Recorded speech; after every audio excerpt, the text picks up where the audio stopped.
ಸಿದ್ದೋಲಿ ಶಾಲೆಗೆ ಬೆಂಗಳೂರಿನ ಎಚ್ಎಎಲ್ ಸಹೋದ್ಯೋಗಿಗಳ ಅಳಿಲು ಸೇವಾಕೂಟ ತಂಡದವರಿಂದ ಕಲಿಕಾ ಸಾಮಗ್ರಿಯ ಕೊಡುಗೆ.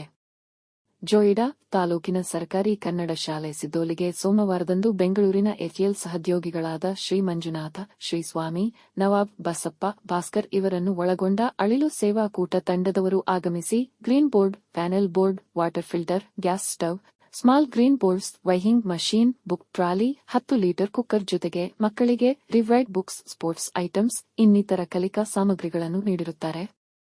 ಈ ಕಾರ್ಯಕ್ರಮದಲ್ಲಿ ಉಪಸ್ಥಿತರಿದ್ದ ಅಳಿಲು ಸೇವಾಕೂಟ ತಂಡದ ಸರ್ವ ಸದಸ್ಯರಿಗೆ ಕಾರ್ಯಕ್ರಮದಲ್ಲಿ ಉಪಸ್ಥಿತರಿದ್ದು ಕಾರ್ಯಕ್ರಮಕ್ಕೆ ಶುಭವನ್ನು ಹಾರೈಸಿದ ತಾಲೂಕಾ ಶಿಕ್ಷಕರ ಸಂಘದ ಅಧ್ಯಕ್ಷರಾದ ಶ್ರೀ ಯಶವಂತ ನಾಯ್ಕ, ಆತ್ಮೀಯ ಶಿಕ್ಷಕರುಗಳಾದ ಫಕೀರಪ್ಪ, ಶಾಂತಕುಮಾರ್, ಕೆಎಸ್ ವಿನಾಯಕ ಪಟಗಾರ, ಶಿವಾಜಿ ಶಿಂದೆ ಕಾರ್ಯಕ್ರಮದ ಯಶಸ್ಸಿಗೆ ಸಹಕರಿಸಿದ ಸರ್ವರಿಗೂ ಸಿದ್ದೋಲಿ ಶಾಲೆಯ ಶಿಕ್ಷಕರಾದ ಹನುಮಂತಪ್ಪ ಹೆಚ್, ಎಸ್ಡಿಎಂಸಿ ಅಧ್ಯಕ್ಷರು, ಉಪಾಧ್ಯಕ್ಷರು, ಸದಸ್ಯರು, ಪಾಲಕರು, ಪೋಷಕರು, ವಿದ್ಯಾರ್ಥಿಗಳು, ಸಮಸ್ತ ಗ್ರಾಮಸ್ಥರು ಹೃದಯಪೂರ್ವಕ ಅಭಿನಂದನೆ ಸಲ್ಲಿಸಿದರು.